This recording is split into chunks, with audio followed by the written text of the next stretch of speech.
Ladies, I'm here on the shield. I'm here to talk about this SEC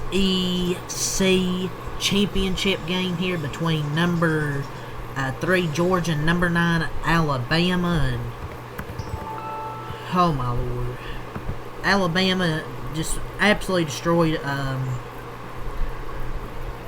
or Georgia absolutely destroyed Alabama here. They beat them 28-7.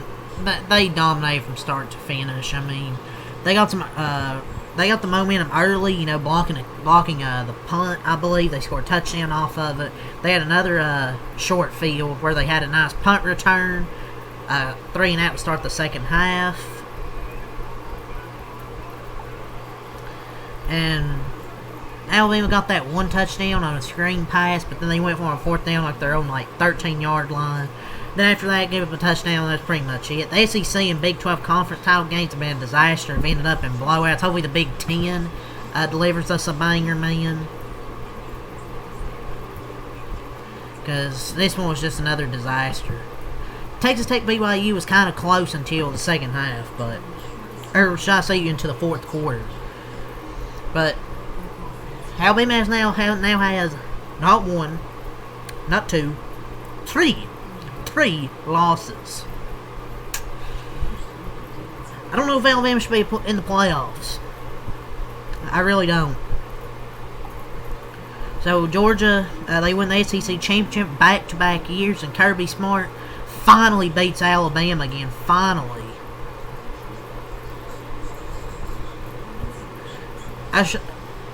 And they're 1-2 versus Kevin DeBoer's Bama. 2 fluke halves in 2024 and earlier season make it look like it was a Bama problem when it was really Saban all along.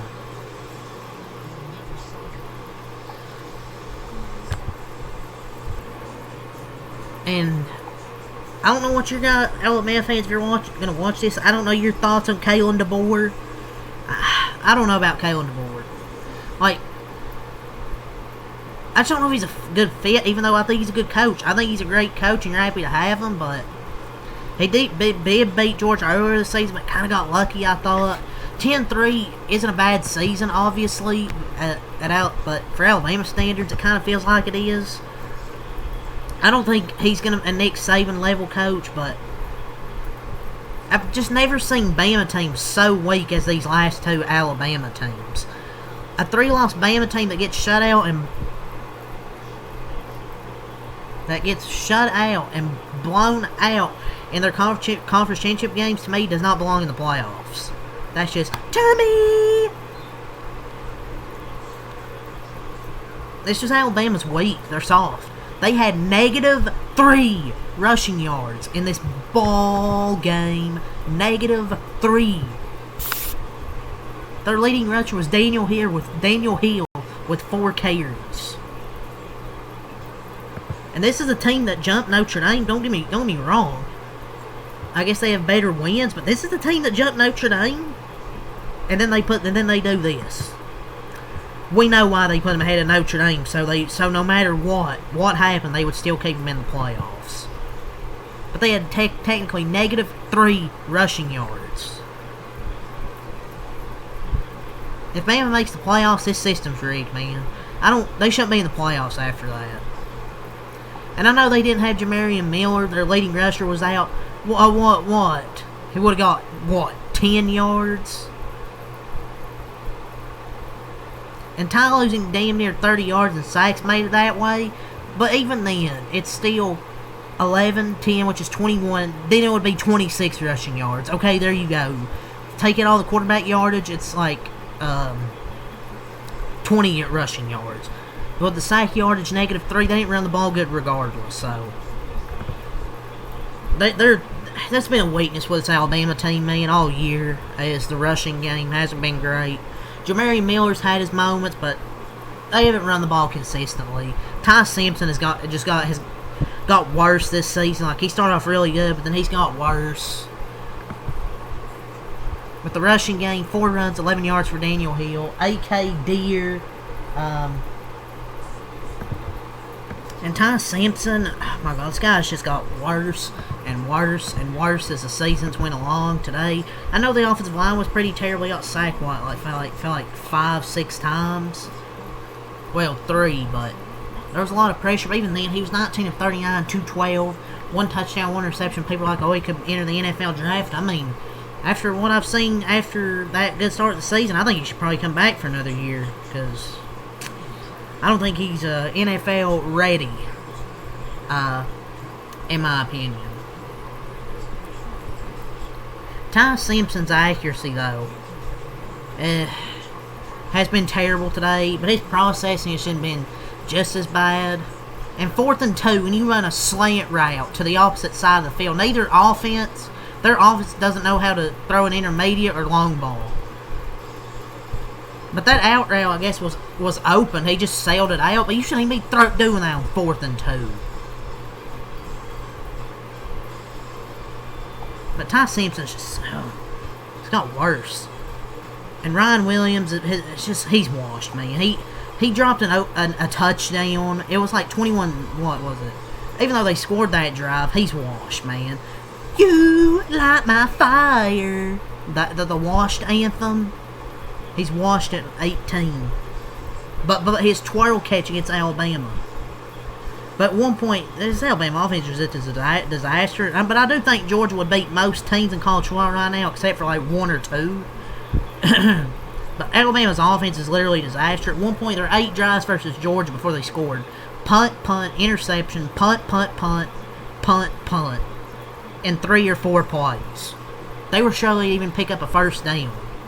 And their one scoring drive was literally helped by the refs. So, they were getting throttled. And Ryan Grubb's about off the corner. I remember when Ty Simpson was in Heisman conversations. If this and I was thinking, if this continues, I don't see an argument for them being in the playoffs. So, and 7-0, I think it was 3rd and 6 in the first quarter. It was a perfectly clean pocket. And he throws an interception. It was a clean pocket. If this Alabama team makes the playoffs, dude, they're going to get destroyed. Simple as that. Yeah, we talked about the passing and rushing and receiving. Bernard, 6 catches, 62 yards, 1 touchdown. Daniel Hill, 5 catches, 50 yards. Edwards, 3 catches, 42 yards. Williams, 2 catches, 33 yards. Horton and Pritchett with 14 yards. They dropped to 10-3, 0-0-0 through 3 quarters. Had 7 in the 4th. Georgia improves to 12-1, 7 in the 1st, 7 in the 2nd, 7 in the 3rd, 7 in the 4th. Stockton 20-26, 156, 3 tutties, no picks. Had 13 runs, 39 yards. Frazier, 15 runs, 13 runs, 52 yards and a touchdown. Bale, 4 runs, 24 yards, and Bowens, 4 runs, 23 yards. Zachariah Branch, 5 catches, 53 yards and a tutty. Dylan Bell, 4 for 45 and a tutty. Jones, 2 catches, 21 yards. Delp, 2 catches, 10 yards. And Lucky, 1 catch, 18 yards. Defensively, they had 3 sacks with 4 TFLs. Alabama had 1 sack for 7 TFLs. And neither kicker kicked a field goal. So let's go over the stats here. Team stats. Georgia had 297 total yards, 156 passing, 141 rushing, 4 yards a play, 16 first down, 6 of 16 on 3rd down, 2 of 2 on 4th down, 67 total plays, 1 sack, allowed 7 punts, 7 penalties for 80 yards, no fumbles, no interceptions, 36 minutes time possession. For Alabama, 209 total yards, 212 rushing, -3 rushing, 3.3 yards a play, 11 first downs, 3 of 14 on 3rd down, 1 of 3 on 4th down, 55 total plays, 3 sacks, 7 punts, 1 penalty, no fumbles, 1 reception, 23 minutes time possession. Georgia also really controlled the clock heavily in this ball game, so we'll see what happens, man. With Alabama tomorrow in the College Football Playoff Committee, I'm sure they'll still get in somehow after losing 20-7 and taking their 3rd loss. But yeah, Georgia dominated this game, really from start to finish. They win 27, they're SEC champions. So yeah, that's all I'll say. Leave a like, subscribe for more. Peace.